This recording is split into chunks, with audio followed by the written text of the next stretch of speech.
یعنی میرے نبی پاک صلی اللہ تعالی علیہ وسلم نے فرمایا ہر چیز اپنے رب سے مانگ، ہر چیز مانگ، ہر چیز مانگ۔ یا رسول اللہ کیا کچھ؟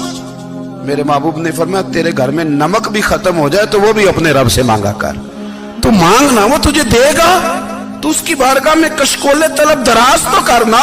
اور ترمذی شریف میں عجیب لفظ ہے، رسول کائنات نے فرمایا، رب کریم فرماتا ہے جب میرا بندہ ہاتھ اٹھاتا ہے نا تو مجھے حیا آتی ہے کہ میں خالی کیسے لوٹا دوں اس کے، اتنے بڑے بادشاہ کی بارگاہ میں۔ او بھائی، لوگوں سے عزتیں تلاش کرتے ہو تو وہ کیا تمہیں عزت دیں گے؟ وہ تو کل اچھا کہتے ہیں پرسوں برا کہنے لگ جاتے ہیں۔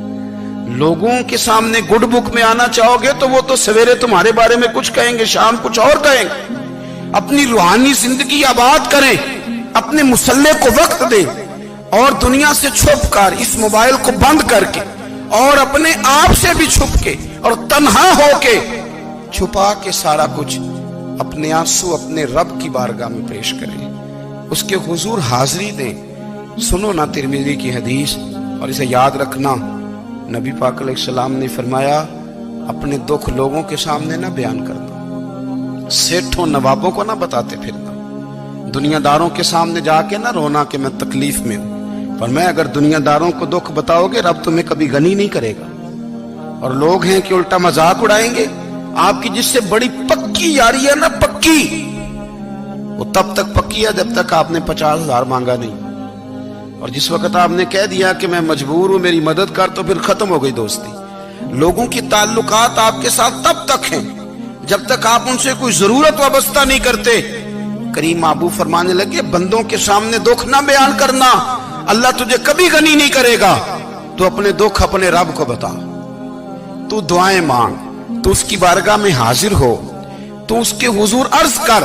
فرمایا اپنے دکھ اپنے رب کو بتا، وہ جلدی کرے یا دیر سے کرے تجھے ساری دنیا سے بے نیاز کر دے گا، تجھے کسی کا محتاج نہیں رہنے دے گا۔ حضرت ابو الحسن رحمت اللہ تعالی علیہ حضرت معاذ ابن جبل رضی اللہ تعالیٰ عنہ کے پاس بیٹھا کرتے تھے۔ فرماتے ہیں ان سے جو پیار بڑھا تو پھر میرا مسلح سے بھی بڑھ گیا۔ تابعی ہیں، فرماتے ہیں صحابی رسول سے محبت ہوئی تو ذکر سے بھی ہو گئی، پھر درود شریف سے بھی ہو گئی، محبت ان سے بڑھی تو پھر اللہ نے مسجد کا پیار بھی بڑھا دیا۔ آپ فرماتے ہیں کہ میری ہر وقت طبیعت چاہتی تھی کہ بس اللہ اللہ کروں، بس اللہ اللہ کروں، بس نہ میں ذرا تھوڑی جان چھڑاؤں لوگوں سے، کو 10 منٹ ملے تو میں کچھ 4 نفل پڑھ لوں، میں تھوڑا سا نہ بچوں لوگوں سے، اور مجھے تسبیح ملے تو میں نہ کچھ 400-500 دفعہ استغفار پڑھوں، سبحان اللہ، الحمدللہ، اللہ اکبر، لا حول ولا قوت الا باللہ، میں نہ تسبیحات پڑھوں۔ فرماتے ہیں کہ بچے تھے گھر میں 6-7، غربت تھی، کام ملتا کوئی نہیں تھا، اور میں کام چور نہیں تھا، کام ڈھونڈتا تھا، پر اللہ کی قدرت کے کام نہیں ملتا تھا۔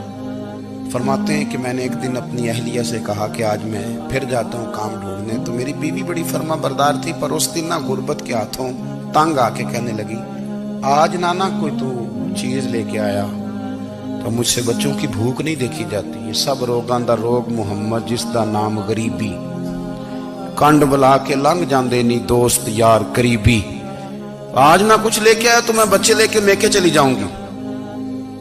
شیخ فرماتے ہیں کہ میں بڑا پریشان گھر سے نکلا، پر میں نے صبح سے لے کے زور تک کام ڈھونڈا، کام ملا کوئی نہیں، تو میرے دل میں خیال آیا چلو کام نہیں ملتا تو اللہ اللہ تو کرے نا، چلو بندوں کی مزدوری نہیں ملتی تو رب کریم کی عبادت ہی کرتے ہیں۔ فرماتے ہیں کہ میں نے نا فرات کے پانی سے وضو کیا، نہر کے، شدید دھوپ تھی، ساتھ ریت تھی اور ریت تپ رہی تھی، میں نے اپنا رومال وہیں مصلی کے طور پر بچھا لیا، اور فرماتے ہیں کہ زور سے لے کر عصر تک نماز پڑھی، دھوپ بھی پورے زور پہ، پر میرے سجدے کا ذوق بھی پورے زور پہ۔ فرماتے ہیں سورج بھی چمک رہا ہے اور رب کی عبادت کا ذوق بھی پورے زور پہ، میں سجدہ کروں تو پھر میرا اٹھانے کو جی نہ چاہے۔ میرے استاد لکھا کرتے تھے، یہ ان کا شعر ہے، وہ کہا کرتے تھے مجھے سوز دے، مجھے ساز دے، اور مجھے نیم شب کا نیاز دے، دم سجدہ خود کو میں توڑ دوں، مجھے ایسا ذوق نماز دے، اور میں تیری بہار کا پھول ہوں، میں کھلا بھی ہوں تو تیرے لیے، مجھے میری شاخ سے توڑ لے، مجھے اپنی زلف کا ناز دے۔ بھائی فرماتے ہیں کہ عصر تک میں نے نفل پڑھے، دل ڈھلنے لگا، عصر کی نماز پڑھی اور میں وہاں سے چلا۔ اب میں جب نکلنے لگا تو دل میں خیال آیا کہ چھوٹی چھوٹی دیواریں ہیں گھر کی، بغیر کچھ لیے جاؤں گا تو بیوی دور سے دیکھے گی تو شور کرے گی کہ پھر خالی ہاتھ آ گیا ہے۔ کہتے میں نے اپنے اسی رومال میں جس پہ میں نے نماز پڑھی تھی نا، رومال میں کی عقید پنجابی جسافہ کہتے ہیں، اسی میں نا میں نے کچھ ریت بھر لی کہ وہ دور سے دیکھے گی تو سمجھے گی کچھ لے کے آیا ہے، چلو جا کے اسے بتا دوں گا کہ آج پھر مزدوری نہیں ملی۔ کہتے ہیں وہ ریت لے کر جب میں گھر میں گیا تو پہلے بیوی دروازے پہ کھڑی ہوتی تھی، پوچھتی تھی خالی ہاتھ آ گئے ہو؟ آج میں نے دیکھا تو ہے ہی کوئی نہیں۔ فرماتے ہیں میں اندر داخل ہوا، سلام لیے، کونے میں میں نے وہ رومال رکھ دیا اور میں نے آواز دی کہ بھلی مانس کہاں ہو؟ تو وہ کہنے لگی آپ منہ ہاتھ دھو لیں، میں روٹی لے کے آئی۔ میں نے کہا روٹی کہاں سے آ گئی؟ یہاں تو کئی دنوں کے فاقے، تو کئی دنوں کی غربت ہے، یہاں تو اس گھر میں تو فقیری ہے۔ فرماتے ہیں کہ وہ روٹی لے کے آئی اور اس وقت کی جو موجودہ نعمتیں تھیں، سمجھ لیں سلاد، اچار، ہر چیز ساتھ لائی۔ میں نے کہا کہ بچے کہاں گئے؟ کہنے لگی وہ کھانا کھا کے کھیلنے گئے، آپ کھانا کھا لیں آ جاتے۔ کھانا اس نے چن دیا۔ میں نے حیرت انگیز لہجے میں ساری نعمتیں اپنے دسترخوان پہ دیکھ کر کے بیوی سے پوچھا یہ کہاں سے آیا کھانا؟ بچوں کو تو نے کہاں سے کھانا کھلایا؟ یہ سارا کچھ کیسا ہے؟ کہنے لگی پتہ نہیں آج آپ کس کریم کی مزدوری کرنے چلے گئے تھے، پتہ نہیں کس کریم کی، میرے گھر میں تو اتنی نعمتیں آئی ہیں کہ مجھ سے سنبھالی نہیں جا رہی، اتنا اناج ہے، اتنا گندم ہے، کس کریم کے دروازے آج چلے گئے تھے؟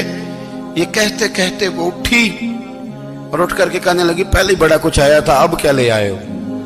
اور جا کر کے نا اس نے وہ ریت والا رومال کھولا، کہنے لگے میں تو لے کے آیا تھا ریت، تو میرے رب نے اسے بھی سونے اور ہیرے بنا دیا تھا۔